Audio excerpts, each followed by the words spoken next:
इस वीडियो में हम जो भी दो सेंटेंस छूट गए थे उसको क्या करेंगे, उसको भी कवर करेंगे और देखेंगे कि उन्हें मतलब क्या नाम है उनके और उन्हें क्या कहते हैं।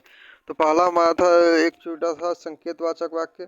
संकेतवाचक वाक्य उसे कहते हैं जिससे इशारा का बोध हो, इशारा पता चले, उसे क्या कहते हैं, संकेतवाचक वाक्य कहते हैं। इशारा मिले उससे, जैसे जो परिश्रम करेगा वही सफल होगा, दूसरा सफल नहीं होगा। सफलता के लिए क्या करना पड़ेगा, परिश्रम करना पड़ेगा। तो ये मिश्रित वाक्य का भी एग्जाम्पल है, जैसे एक दूसरे पे क्या है, ये दोनों डिपेंड वाक्य हैं। अगर वर्षा होगी तो फसल भी अच्छी होगी, अगर वर्षा हुई तो फसल कैसी होगी, बहुत अच्छी होगी। ये संकेत है।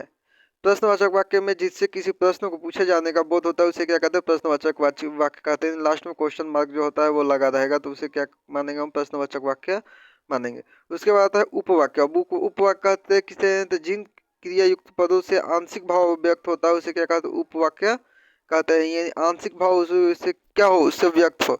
यदि वह कहता है, यानी यदि मैं पढ़ता हूँ, यानी इससे लग रहा है कि हाँ अगर वो काम हो जाए तो कुछ और आगे उसमें सेंटेंस होंगे, ऐसे इसका अर्थ नहीं निकल सकता है। ठीक है, तो उसे ही क्या कहते हैं, आंशिक भाव व्यक्त होना कहते हैं, और उसे ही क्या होता है, उसे ही उपवाक्य कहते हैं। अब उपवाक्य के भेद देखते हैं कि उपवाक्य के भेद कौन कौन से होते हैं। ठीक है, तो उपवाक्य के हमारे दो भेद होते हैं, पहला है प्रधान उपवाक्य और दूसरा है आश्रित उपवाक्य।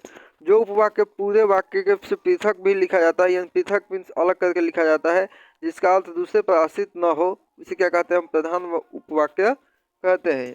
ये वैसा उपवाक्य होता है प्रधान उपवाक्य जो पूरे वाक्य से पृथक भी लिखा जाए, यानी जो पूरे वाक्य से क्या हो, अलग लिखा जाए, तथा जिसका अर्थ भी क्या हो, किसी दूसरे पर आश्रित न हो, यानी उसका अर्थ भी जो निकले वो दूसरे पर आश्रित न हो, उसे क्या कहते हैं, प्रधान उपवाक्य कहते हैं। ठीक है, उसके बाद होता है हमारा आश्रित उपवाक्य।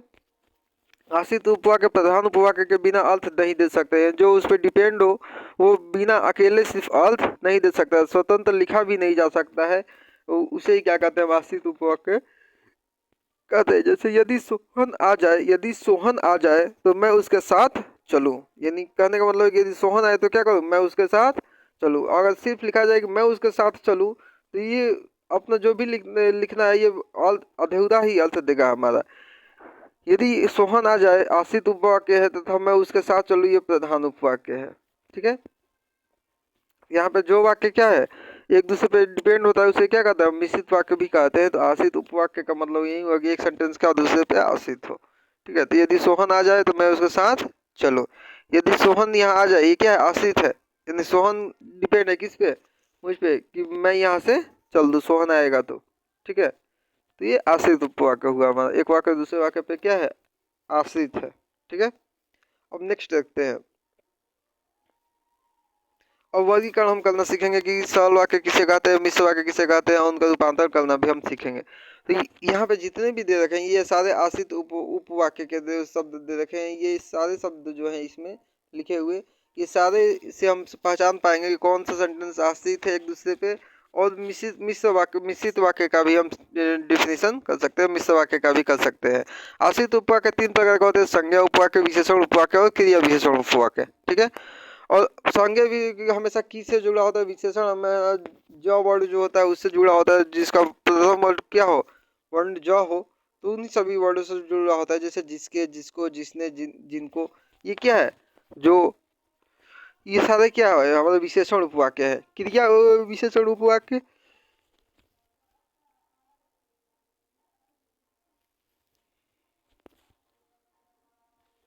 क्रिया विशेषण उपवाक्य क्या है, ये जब, जहाँ, जैसे आदि से क्या होता है, प्रारंभ होता है, जुड़ जाता है एक दूसरे से।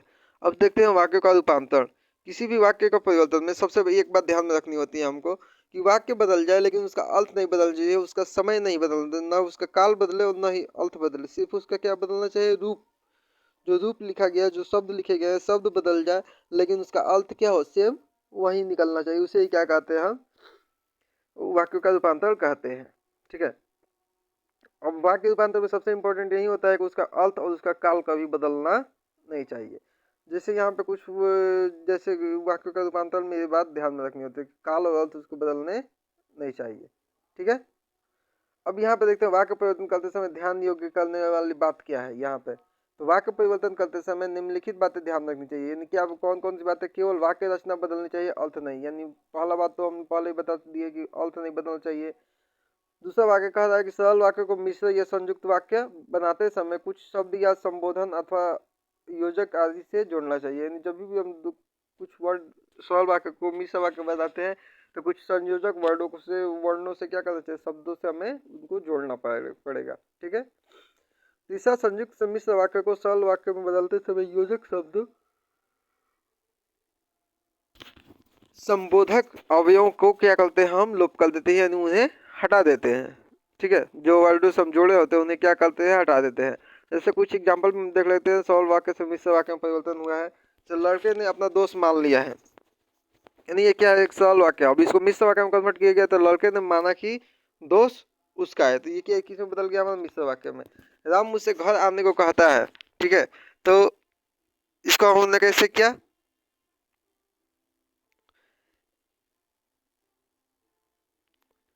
लड़के अपना दोस्त राम मुझसे घर आने को कहता है। ठीक है। तो राम मुझसे कहता है कि मेरे घर आओ, ये सब वाक्य से क्या कर रहा है, मिश्र वाक्य में। दूसरी तरफ बाकी सारे एग्जांपल में, मैं तुम्हारे साथ खेलना चाहता हूँ तो मैं चाहता हूँ कि तुम्हारे साथ खेलो। तो की जो है इसमें क्या है, संयोजक वाक्य, संयोजक वाक्य है, ये जोड़ने का काम कर रहा है दोनों सेंटेंसों को।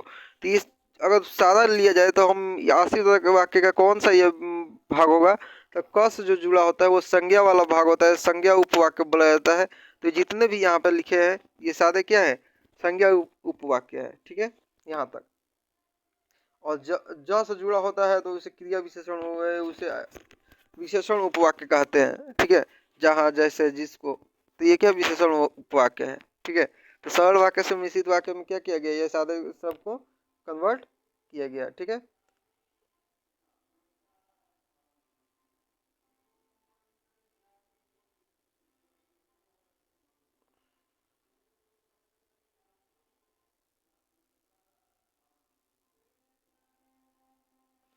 कुछ एग्जाम्पल यहाँ पे भी दे रखा है, सरल वाक्य से मिश्र वाक्य में। श्याम ने आगरा जाने के लिए टिकट खरीदा, कहाँ जाने के लिए, तो आगरा जाने के लिए। मैंने एक घायल हिरण देखा, तो क्या कैसा देखा, तो मैंने एक हिरण देखा जो क्या था, घायल था। तो ये सारे जो है सरल वाक्य से मिश्र वाक्य में क्या किए गए हैं, बदले गए हैं। अब देखते हैं कि सरल वाक्य को संयुक्त वाक्य में कैसे परिवर्तित करेंगे। तो पैसा साध्य न होकर साधन है, यानी ये यहाँ पे क्या लिखा गया है, एक सरल वाक्य जिसको संयुक्त वाक्य में बदलना। पैसा साध्य नहीं है किंतु क्या है, साधन है। ठीक है। दूसरा है, अपने गुणों के कारण उसका सब जगह आदर सत्कार होता है। कहने का मतलब कि उसका गुण है ऐसा, उसका सब जगह क्या होता है, आदर सत्कार होता है। तो उसमें गुण थे इसलिए उसका सब जगह आदर सत्कार होता था। ठीक है। तो ये हमारे क्या हो गया, सरल वाक्य संयुक्त वाक्य में परिवर्तन के कुछ एग्जाम्पल हो गए। इसी तरह हम देख लेते हैं यहाँ से, यहाँ तक हमने देख लिया। तो दो, तीसरा देखते हैं, दोनों में से कोई काम पूरा नहीं हुआ। यानी ये सारी जो हमारे दे रखे हैं यहाँ से सरल वाक्य और संयुक्त वाक्य क्या है, ये सब एग्जाम्पल दे रखे हैं। ठीक है। ओके। तो सरल वाक्य से संयुक्त वाक्य में इसी तरह कन्वर्ट किया जाता है एग्जाम्पल की सहायता से। और जो भी हमारे नियम है, रूल्स है, उनको देखते हुए, ध्यान में रखते हुए हम क्या कर सकते हैं, इजीली हम फाइंड आउट कर सकते हैं, इजीली हम क्या करते हैं, एक से कन्वर्ट कर सकते हैं, बदल सकते हैं एक दूसरे वाक्य को। तीसरा है संयुक्त वाक्य से सरल वाक्य में परिवर्तन। आप लोग को घर पे भी प्रैक्टिस कर लेना है कि कौन सा वाक्य कैसे कन्वर्ट करेंगे, लिख के सेंटेंस उसको लिख के। सेंटेंस बहुत सारे दे रखे हैं इसमें एग्जाम्पल के तौर पे। संयुक्त वाक्य से सरल वाक्य में परिवर्तन हम करना सीखेंगे तीसरा में। तो सूर्योदय हुआ और कुहासा जाता रहा, यानी सूर्योदय हुआ और कुहासा क्या होता है, जैसे सूर्योदय होता है वैसे कुहासा खत्म होता है। तो सूर्योदय होने पर कुहासा जाता रहा।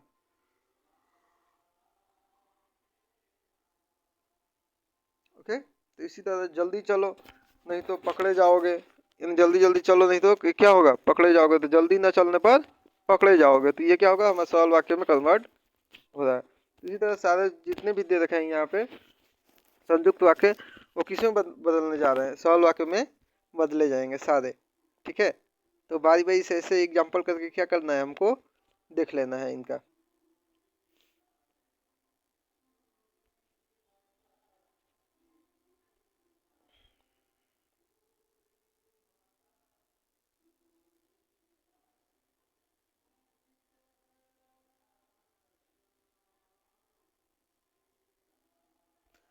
अब मिश्र वाक्य से सरल वाक्य में परिवर्तन कैसे होता है, तो चौथा में देखेंगे हम। ज्यों ही मैं वहां पहुंचा त्यों ही घंटा बजा, यानी मैं मेरे वहां पहुंचते ही क्या हुआ, घंटा बज गया। यानी जैसे ही मैं वहां पर कदम रखा वैसे ही घंटा क्या हो गया हमारा, बज गया। यदि पानी न बरसा तो सूखा पड़ जाएगा, पानी न बरसने पर क्या होगा, सूखा पड़ जाएगा। ये मिश्रित मिश्र वाक्य से किसमें बदल बदल रहे हैं, सरल वाक्य में बदल रहे। उसने कहा कि मैं निर्दोष हूँ, उसने अपने को निर्दोष बताया। ये किसमें बदल गया, सरल वाक्य में। यहाँ पर उससे पहले मिश्र वाक्य में था और ये किसमें बदल गए, सारे हमारे सरल वाक्य में कन्वर्ट किए गए हैं। ठीक है, तो अब उसके बाद हम देखते हैं कि मिश्र वाक्य को संयुक्त वाक्य में कैसे परिवर्तित करते हैं। तो मिश्र वाक्य को संयुक्त वाक्य में परिवर्तित करते हैं, देखते हैं कैसे। तो पहला है काम पूरा कर डालो नहीं तो जुर्माना होगा। यानी क्या करोगे, संयुक्त वाक्य में दिया दे रखा है कि काम पूरा करो वरना जुर्माना होगा। यदि काम पूरा नहीं करोगे तो क्या होगा, जुर्माना होगा। ठीक है, तो ये किस में बदल गया हमारा, मिश्र वाक्य में। इस समय सर्दी है इसलिए कोट पहनो, ये संयुक्त वाक्य में है लेकिन इसको बदल, क्योंकि इस समय सर्दी है इसलिए क्या करो, कोट पहन लो। तो ये हमारा किस में बदल गया, मिश्र वाक्य में बदल गया। ठीक है,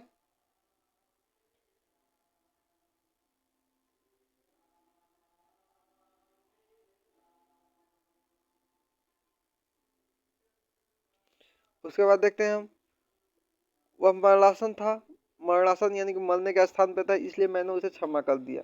तो संयुक्त वाक्य मैंने उसे क्षमा कर दिया क्योंकि वह मरणासन पर था, यानी मरने वाला था, इसलिए मैंने क्या किया, उसको क्षमा कर दिया। वक्त निकल जाता है पर बात याद रहती है, संयुक्त वाक्य है। ठीक है, वक्त निकल जाता है पर बात याद रहती है। भले ही वक्त निकल जाता है फिर भी बात याद रहती है, यानी जो भी पुराने समय में हमारे साथ हुआ होता है क्या होता है, हमें वक्त समय तो निकल जाता है लेकिन हमें वो बातें अक्सर याद रहती है। ठीक है, तो वही लिखा गया, तो उसको संयुक्त वाक्य से किसमें बदला गया, मिश्रित वाक्य से। जल्दी तैयार हो जाओ नहीं तो बस चली जाएगी, और इसको कन्वर्ट किया गया, यदि जल्दी तैयार नहीं होगे तो बस क्या होगी, चली जाएगी। मिश्र वाक्य में बदला गया। तो संयुक्त वाक्य को मिश्र वाक्य में इसी प्रकार से क्या किया जाता है, इसको बदला जाता है। ठीक है,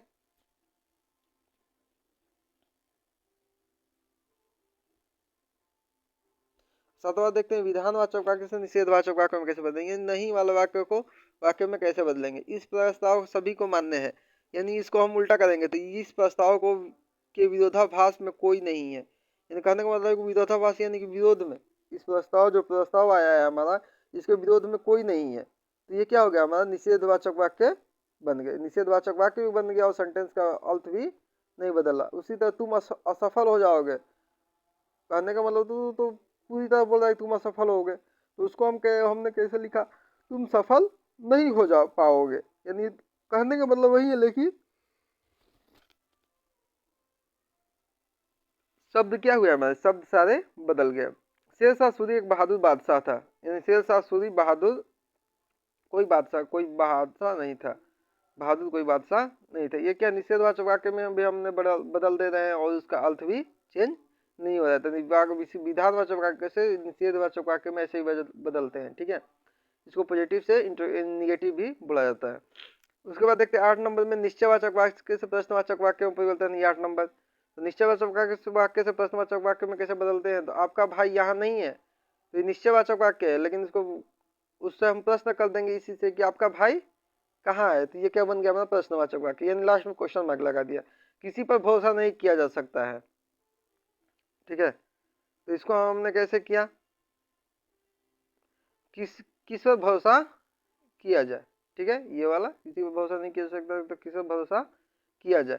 उसके बाद देखते हैं गांधी जी का नाम सबने सुन रखा है, यानी इसको क्या निश्चयवाचक वाक्य में है, उसको प्रश्नवाचक वाक्य में बदलना है। तो गांधी जी का नाम किसने नहीं सुना है, यानी ऐसा कोई व्यक्ति नहीं है जो गांधी जी का नाम न सुना हो। तुम्हारी पुस्तक मेरे पास नहीं है, तुम्हारी पुस्तक मेरे पास कहाँ है। कोई होता है ना, कभी कभी बुक हमारा गुम हो जाता है तो हम बोलते हैं कि तुम मेरी पुस्तक तुम्हारे पास है, तो क्या बोलता है, नहीं मेरी पुस्तक तुम्हारी पुस्तक मेरे पास कहाँ है, नहीं है। ठीक है, तो ये हमारा क्या होगा, प्रश्नवाचक होगा। प्रश्न लगा के उसको क्या करना है, कन्वर्ट कर देना प्रश्नवाचक वाक्य में। उसके बाद हम देखते हैं 8-9 नंबर में, विस्मयादि बोधक वाक्य से विधानवाचक वाक्य परिवर्तन। वाह कितना सुंदर नगर है, तो हम इसको विधानवाचक वाक्य से बदलेंगे, बहुत सुंदर नगर है।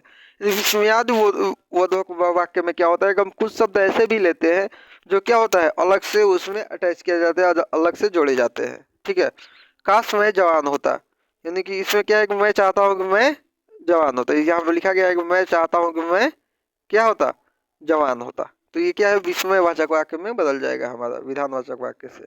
ठीक है, उसी तरह हम देखते हैं और विस्मयवाचक होगा विधानवाचक वाक्य में, अरे तुम फेल हो जाओगे, मुझे तुम्हारे फेल होने से क्या है, आश्चर्य हो रहा है।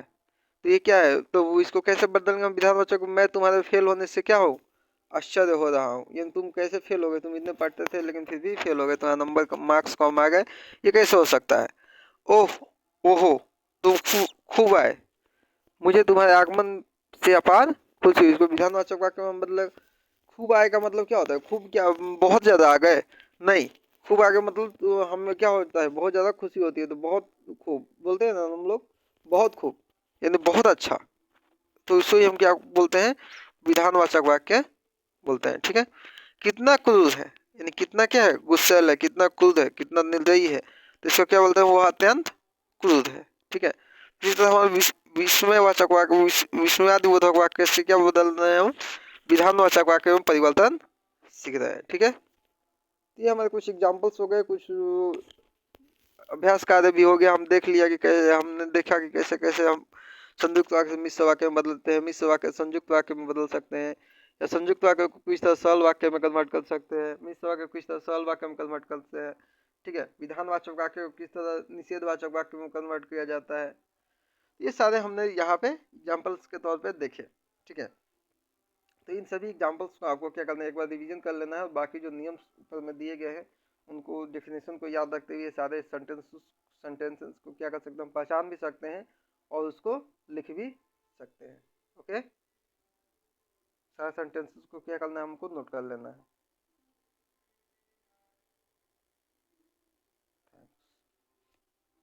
Thanks for watching this video.